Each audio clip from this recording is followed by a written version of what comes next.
So next up, let's go and fill out our Docker Compose file. Right. So what this is going to do is this is just going to build our container, and this command here is what's actually going to run the application. And what we're going to do is we're going to run it on port 80, and I'll be telling you later on in the video why we need to do that.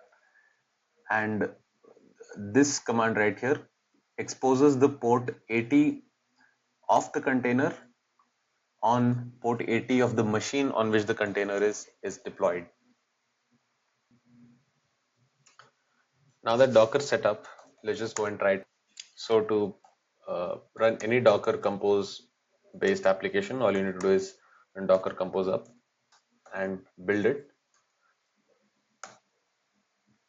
So this is going to take a while. Oh, looks like we haven't created our requirements.txt file yet. Let's go ahead and do that.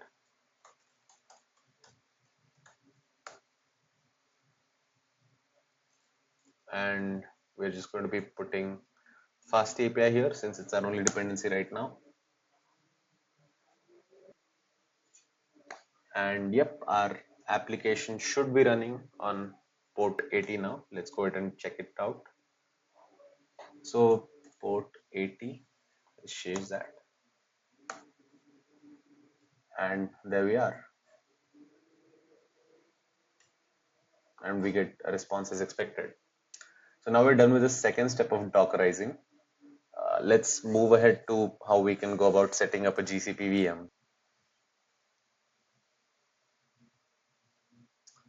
So here's my Google Cloud dashboard, and as you can see, I've already created a project called FastAPI Deploy.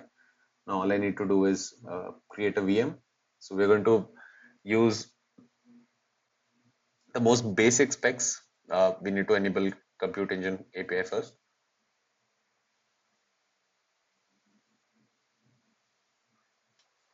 Once enabled, you should be seeing this. So let's call our instance FastAPI instance. And yeah, let's just leave this as it is. So GCP's most basic offering would be an E2 micro machine. So let's go ahead and set that. Yep, here we go. And then we'd be changing the boot disk space to a standard persistent disk since that's going to work out cheaper. And I think this almost qualifies for GCP's free tier. And we're going to allow HTTPS traffic.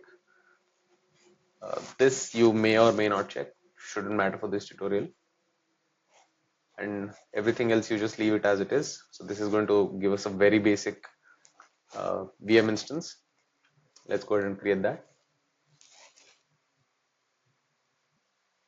Now that our instance is set up, we are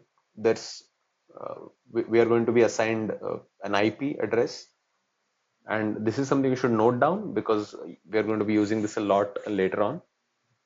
And now, like in our overview diagram, the next step is we need to figure out how to access our server from our local machine.